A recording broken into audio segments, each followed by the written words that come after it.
Today I'm tuning in live from my camper van or my caravan at the Mount Mogadui campground.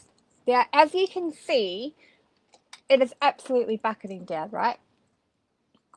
Like if I turn this around, holy moly, look at that weather and look at those waves. It is pretty intense here in New Zealand at the moment, and could be where you are too if you are not in New Zealand. I know that we've got some really crazy weather happening. Now I'm silent because it tells me that we're live, but it's not ticking over. Anyway, we're just going to keep going, and hopefully this is actually producing a live. Otherwise, I'm going to have to repeat myself. So today I want to talk about how to sell more products using social media platforms like Facebook and Instagram, maybe even LinkedIn, right? I'm not an expert in YouTube or TikTok or Snapchat and things like that. I'm an expert in a B2B platform space. And this comes up because it's actually an area in my business that I have worked with clients on. I've worked with a lot of product or service-based businesses who sell products as well as services. And then also a lot of like e-commerce businesses as well. And I actually have a program called the FB Revolution, which is specifically to help people sell more products in the online space. So that's a little bit around my background and I guess my expertise and why I'm talking about this. I've also been asked it by a number of people lately wanting to know how they can increase their product sales, and they come from service-based businesses. But what I'm going to talk about today is very relevant across both. So I actually have a presentation, like a full presentation on this. And if you would like to, I think it's recorded. If not, if it's not recorded, I'm happy to run this presentation again. It's called How to Sell More Products on Social Media, funnily enough. So if you're interested in either getting the recording of that or joining me for a live masterclass, then let me know. I'm more than happy to run that and answer lots more of your questions. I'm keeping these roughly to about 10-minute episodes, so there is only so much I can give you in 10 minutes. Now, how to do this? I guess first and foremost, you have to have, you have to start with what it is you're wanting to achieve, right? Like, so set yourself a goal. Now, this goal doesn't have to be in blood, right? So it's just simply something to work towards, and I highly recommend to keep it realistic. If you're just starting to sell products and then you say, I want to sell 100 of, whatever it is that you're selling, like, my question to you is that realistic? And my answer to you is probably not. Not unless you've got a really established business and it's introducing something new to already engaged online network, and you've already got a lot of other tools in place helping you, build relationships with your ideal customers and clients. So first and foremost, it's to set a goal, and I recommend starting, smaller rather than larger. Setting a goal is really just a metric for something to be able to reflect on over a piece of time. So once you've been doing, any business for a year or two, you can then look back on the data and you can see peak times. You can see where you can look for trends. So you can have a look to see if there was a trend in Christmas sales, whether they be high or whether they be low. Valentine's Day, high or low, different promotions, right? It's all about testing and getting some results, because the longer you're in business, the more that data can help you, identify when it's a really good time for launch periods and promo periods, and, implementing different services or products into your business altogether. So set yourself a goal. Now, the next thing is to work out how it is, like I guess a strategy or a path in order to follow to reach that goal. Now, what a lot of people don't realize is that selling products, if you've got a service based business, generally there is a higher conversion when it comes to selling. If people have got a problem and if you're marketing to them correctly, whether that be in your local community or in a global space, and you've been doing this consistently, then you're able to really build that whole like and trust, and if you've got a solution and you're communicating how you solve the person's problem really well, and you've built trust with them, then chances are they're going to purchase from you or they're going to invest in your services. Now, products are a little bit different. There is still the whole know, like, and trust factor, but we're not selling a physical person. We're selling like a product, right? And we're encouraging people to go to our website. So service-based businesses, it could be go to the website and book an appointment. But, depending on what your service-based business is, we do a lot of driving, into our PMs and our DMs to get that trust really high. And then rebooking kind of starts happening, organically through websites, etc., or even via email, right, for service-based businesses. Now, for products, we're driving a lot of traffic to websites, and it can be to Instagram and Facebook shops as well, but generally that also links to a website somewhere too. So what a lot of people don't realize is that 2% of online traffic, or people that go visit your website, are going to convert into paying customers. So if you're wanting to sell 100 items, right, you need to think about how many people you need to go to your website in order to be able to make those sales. It is 100%. Well, all of business is really a numbers game, right? It's about getting in front of people, identifying how you solve their problems, getting in front of them again and again and again and again. Really, marketing is all about eyeballs on products and services, and then there is the conversion side of things as well, which is more the sales aspect. So when it comes to products, we are using social media platforms to drive them to our shops and to our websites, and they need to be really high. So every 100 people, traditionally, right, on average, 2 people are going to purchase a product. So a lot of work goes into driving 100 people. If you've only got 100 people following you combined on Facebook and Instagram, then you're asking all of those people to go to your website, and ultimately 2 of them will purchase. If you've got 100 people in your email database and you tell them about that product, the conversion over time may be a bit high, but again, you're working with relatively low numbers, which is why marketing is all about eyeballs and growing followings and growing likes on our pages and growing our email databases and growing our connections, but with the right people. Do not get me wrong there. Don't think if all of a sudden you've got 10,000 followers, you're going to sell lots of products, because if they're the wrong people, you're not going to sell anything. So it is a gradual strategy, right? There is no overnight success in this department or in any business department. But it is about consistently communicating your message effectively to encourage people who might like your products to be able to go to your website and over time purchase. So you need to track your website visitors and then look at the conversion, and you can see all of that. We should be able to see it in your analytics of your website. And if you don't, then Google it, or if you've got a website developer, ask them how you can get access to that information. So your number one goal is to go, right, I want to sell 10 of these items. So if only 2% of people are going to purchase, how do I get how do I get the amount of traffic I need to make my sales based on that conversion?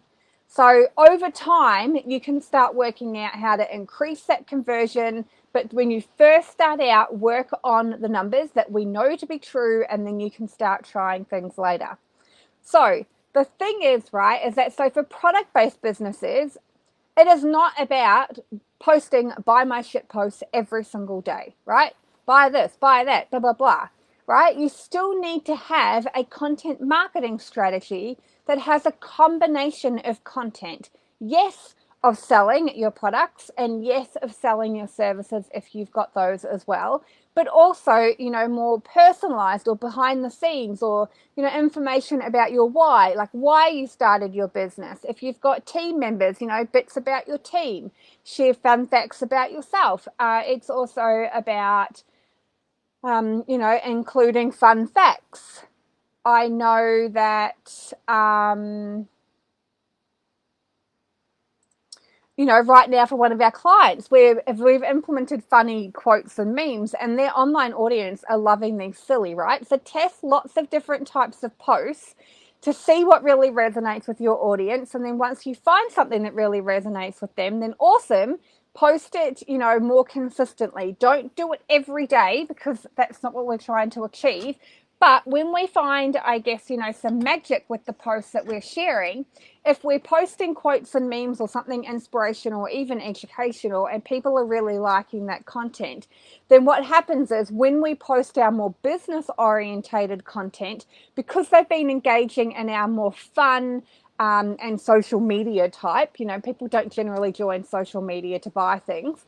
So if we're sharing that more fun content, when we start sharing our more business oriented, the algorithm automatically starts putting that in front of their face. So it does need to become a healthy balance, so that people are engaging, and then people are seeing, your more business orientated content too. So make sure there is a mixture. Now, the other thing, I guess, is work out different times throughout the year that you can run promotions. So we're going into Christmas at the moment, and it's a really big time for product-based businesses because lots of people are buying Christmas presents. So how can you use that to your advantage, and what's a really creative way that you can, have fun with your audience whilst promoting the products or the services that you've got?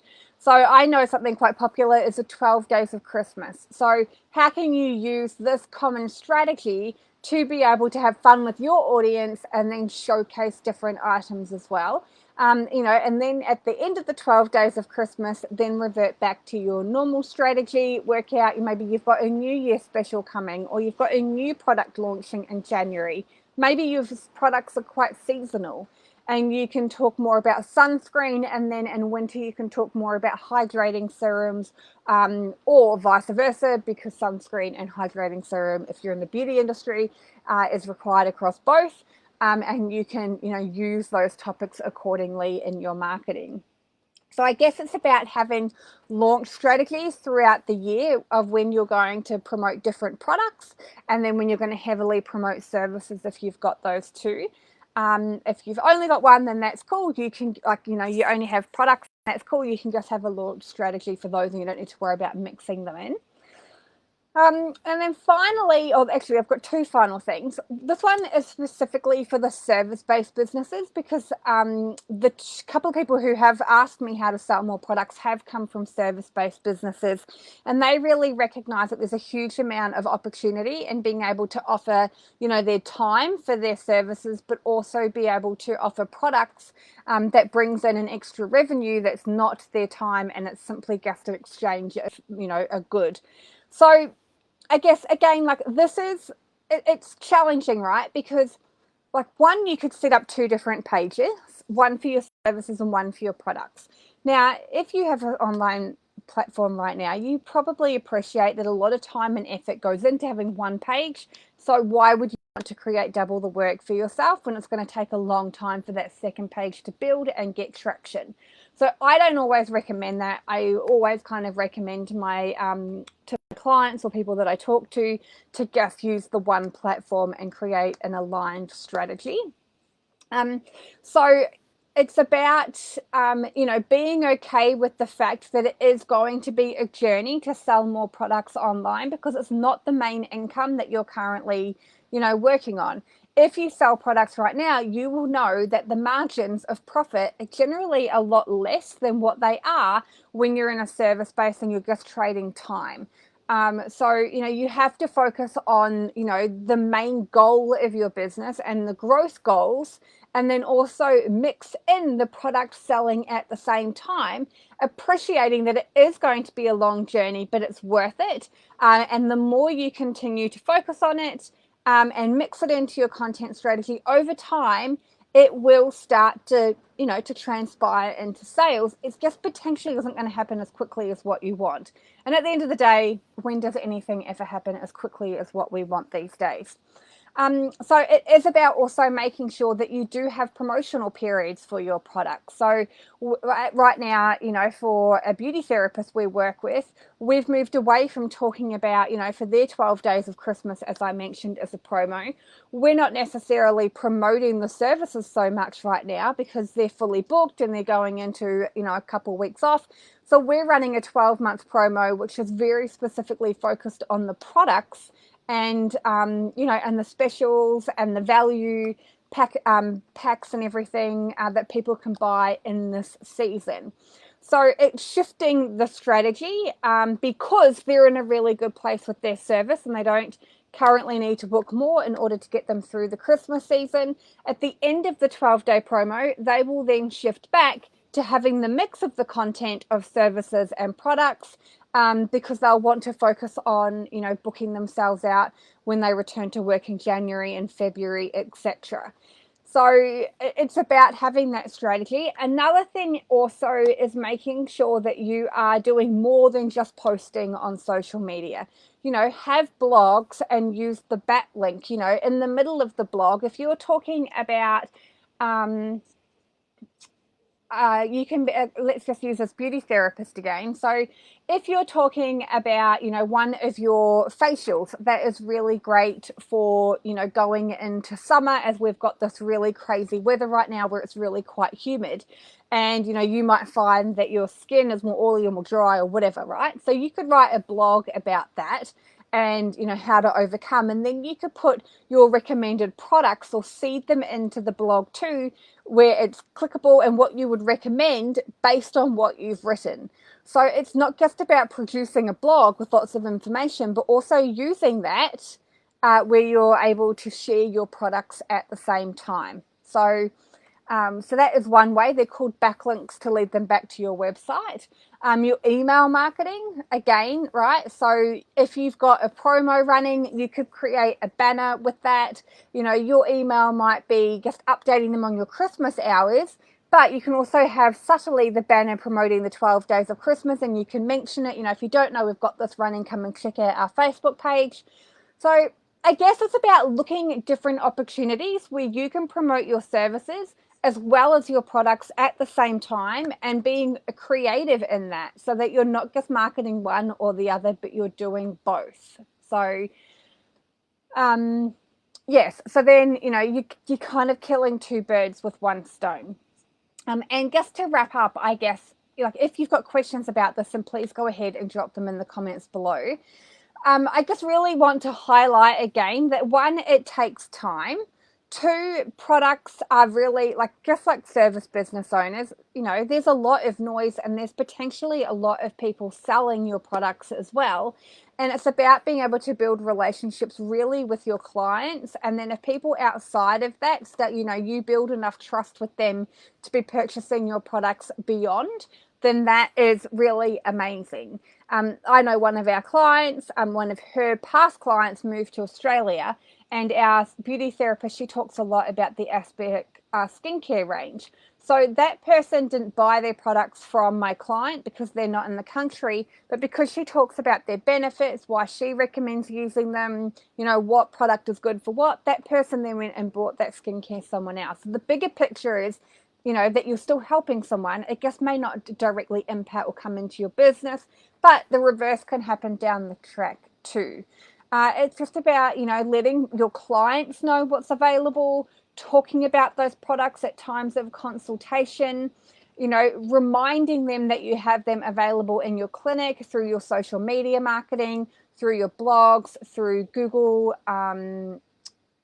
Google My Business, through emails, if I didn't say that. So it's about looking at all of the tools and how you can strategically use all of the tools to to communicate what you have available and why people want them and what solution they're providing to their life and why they should be investing their hard-earned money into your business as opposed to somebody else in the online space that has them available too. I think at the end of the day, people, as we know, people buy from people that they know, like, and trust. And it's no different when it comes to products. Big brands sell products because of their brand. Smaller brands sell products because of their person and their expertise, and they've built really amazing relationships with people in their local community, and then they've been able to bring that online and over time, grow an online community too. But all of this takes time. If you're a service-based business owner, appreciate that. You are sending out less marketing promoting products. If you're a product-based business, and you can share more graphics, subtly promoting your products. But if you are a service-based business, your number one priority, I'm assuming, is going to be selling your services and then just continuing with smaller targets, whether they be selling in store or letting your clients know that they can get online and then they can come in store to pick up, and making it really easy for them is really important. So I hope that has given you some insight. As I mentioned, if you've got questions, please go ahead and drop them in the comments below. I do have like a 90-minute discovery session.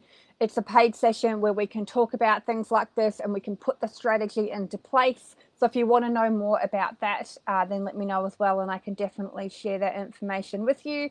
Other than that, good luck selling more products this Christmas. It's definitely the season for it, and I will see you again next Friday.